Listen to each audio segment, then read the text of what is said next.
Shalom Bapak Ibu Saudara yang kasih dalam Kristus. Tema hari ini adalah healthy mental versus illness mental.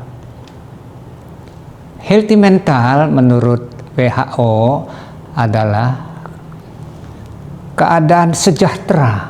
Ya, sejahtera ini damai, tenang, saudara ya. Di mana individu menyadari potensinya, potensi yang ada dalam diri kita, talenta kita, mampu mengatasi tekanan hidup secara normal. Ya. Hidup ini adalah normal, kurang normal, dan tidak normal, saudara. Ya. Nah, kita dalam posisi normal, itulah yang disebut healthy mental, sehat mental. Bekerja produktif, tidak malas. Ya. Kalau karyawan dari jam 8 pagi sampai jam 4, produktif. Kalau pengusaha dari jam 8 pagi sampai kadang-kadang malam, lembur. Ya, tidak malas, saudara, serta berkontribusi bagi komunitasnya. Ya, jadi kalau kita sebagai umat Kristen bergereja, kita jangan jadi penonton, saudara. Ya, kita berkontribusi untuk melayani dalam komunitasnya. Ya, itu yang disebut sehat mental. Nah, saudara evaluasi diri. Kalau saudara hanya mengangkang diri di rumah, ya, malas, tidak mau berkontribusi untuk suatu organisasi atau untuk gereja, ya, untuk komsel, itu evaluasi diri, ya, apakah masih sehat mental? Karena definisi dari sehat mental adalah berkontribusi bagi komunitasnya, yang disebut melayani, stewardship, saudara. Ya. Apa itu mental illness? Adalah gangguan mental jiwa, adalah kondisi kesehatan yang mempengaruhi pola pikir, perasaan, perilaku, suasana hati secara signifikan. Gangguan ini dapat terjadi sekali-kali atau kronis, jangka panjang, menghambat aktivitas sehari-hari, pekerjaan, dan hubungan sosial. Mental illness adalah masalah medis yang dapat diobati, bukan tanda kelemahan karakter. Ya, jadi apabila ada tanda-tanda illness mental, cepat-cepat diobati, saudara. Jangan dibiarkan saja, nanti semakin berat, karena penyakit ini masih bisa diobati. Gejala umum mental illness adalah perasaan sedih berlebihan, tidak berdaya atau kehilangan harapan, kecemasan ekstrim, ketakutan, sering marah, mudah tersinggung, perubahan drastis dalam kebiasaan makan atau tidur. Ya, biasa makan sehari 3 kali, karena illness mental bisa sekali, bisa tidak nafsu makan, tidur biasanya jam 10 malam, bisa dugem, nggak bisa tidur sampai pagi, ya, menarik diri dari lingkungan sosial dan aktivitas sehari-hari, mengungkung di rumah sendiri, halusinasi, ya, keyakinan salah, kesulitan fokus atau konsentrasi, dan keinginan menyakiti diri sendiri, saudara. Bayangkan diri sendiri, tubuh ini, saudara, bait Allah, disakiti diri sendiri, ya, ujung-ujungnya nanti bunuh diri atau menyakiti orang lain. Ini, saudara, yang gangguan mental, illness mental. Apa, saudara yang kasih dalam Kristus, untuk diberikan solusi pembaruan hidup, ya, dirobat ya, dari sakit mental menjadi sehat mental melalui pembaruan hidup di dalam Titus 3 ayat 5. Pada waktu itu Dia telah menyelamatkan kita, bukan karena perbuatan baik yang telah kita lakukan, tetapi karena rahmat-Nya, anugerah-Nya, kasih karunia-Nya, oleh permandian kelahiran kembali dan oleh pembaruan yang dikerjakan oleh Roh Kudus. Ya. Karena kita ini sejak Adam jatuh dalam dosa, dicengkeram dengan kuasa dosa. Kuasa dosa itu adalah perbudakan. Kuasa iblis, kuasa roh-roh jahat yang menguasai roh kita, sehingga timbullah perkataan-perkataan jahat, ya, pikiran-pikiran jahat, hati nurani jahat, saudara. Nah, itu harus ditebus dengan kuasa Tuhan, ya, kuasa ilahi yang mampu mengalahkan iblis menurut Alkitab, yaitu dengan darah Yesus tertumpah di kayu salib dan kebangkitan Kristus. Dikalahkanlah roh perbudakan dosa itu, sehingga kita disebut lahir kembali dan dipimpin oleh Roh Kudus, bukan lagi oleh kedagingan. Nah, tanda-tandanya bagaimana seseorang mengalami pembaharuan hidup? Yaitu menyembah dalam roh dan kebenaran, saudara. Di dalam Galatia 3 ayat 3. Adakah kamu sebodoh itu? Kamu telah mulai dengan roh, saudara. Ya, berbahagialah orang-orang yang percaya kepada Kristus sekarang udah diperbaharui dengan lahir kembali yang dipimpin oleh roh. Jangan kembali lagi mengakhirinya di dalam daging. Paulus berkata, saudara. Ya, apa itu tanda-tandanya? Pujian dan penyembahan, saudara.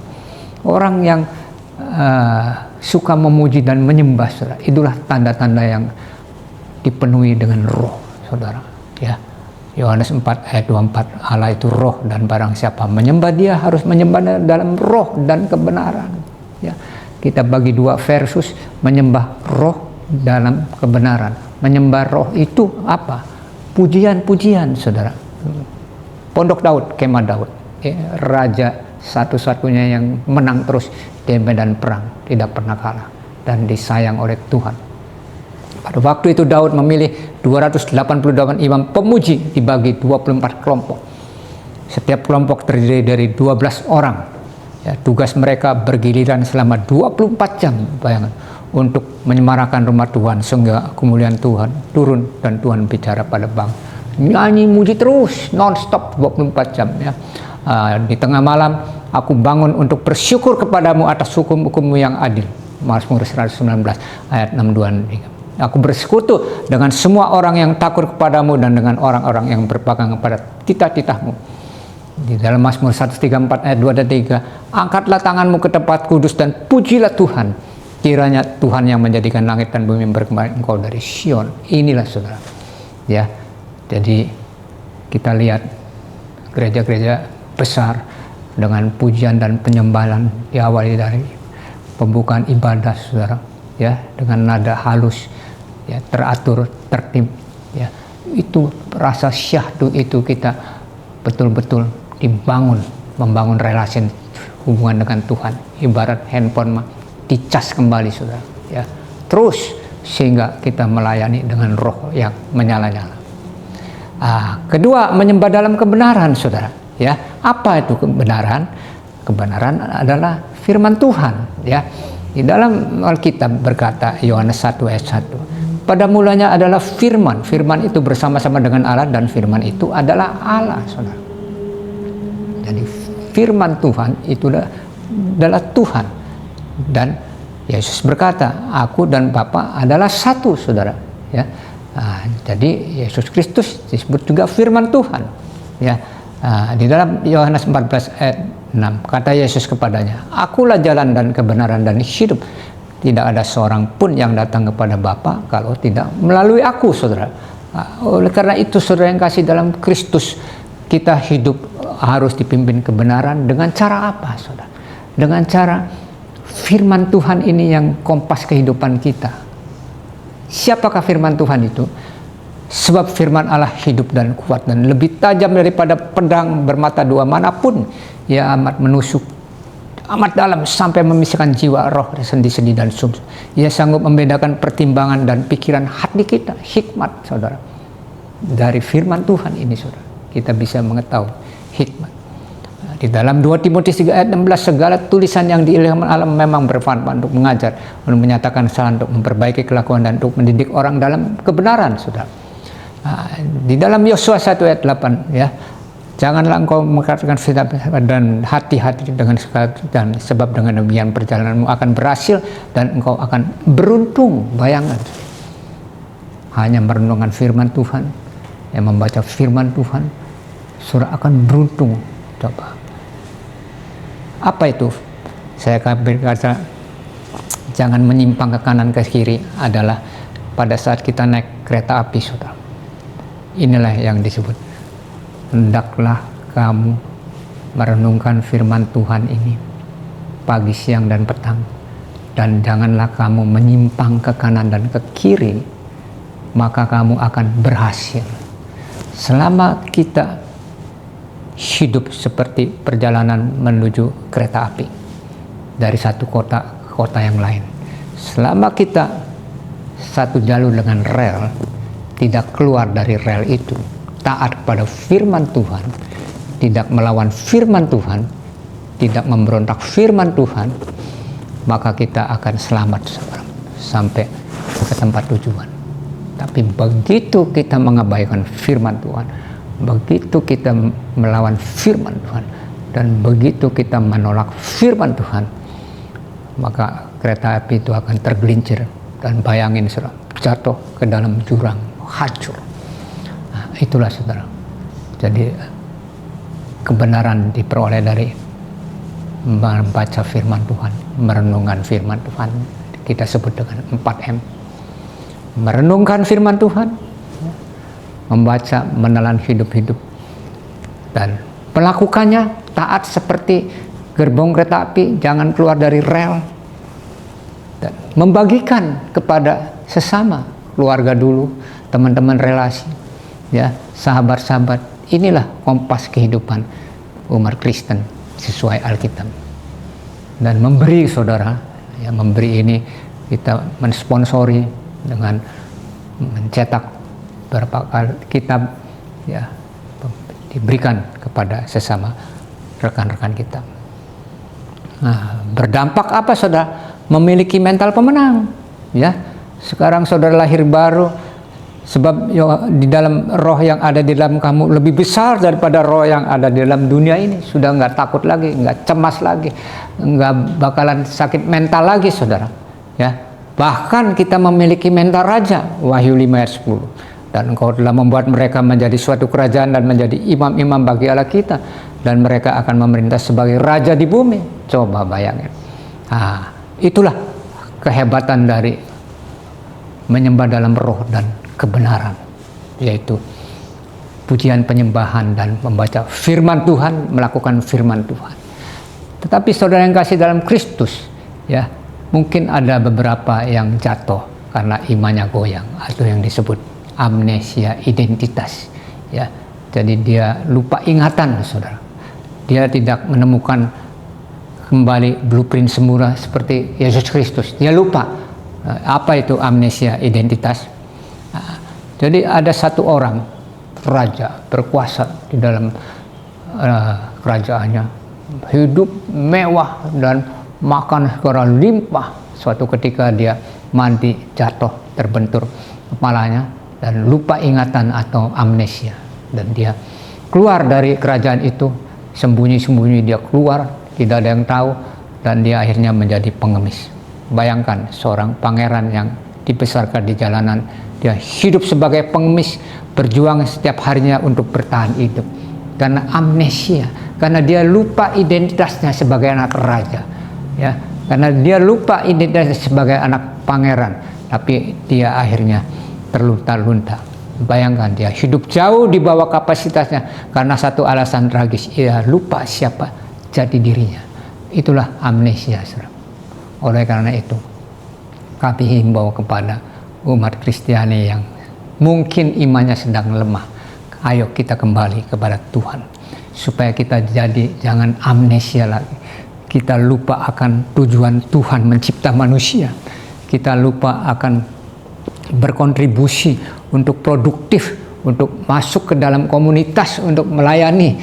Bahkan kita melawan dan kita melupakannya, tidak mau melayani. Itu amnesia identitas saudara, ya. Hati-hati saudara, ya, kalau didiamkan terus-menerus ya makin parah saudara.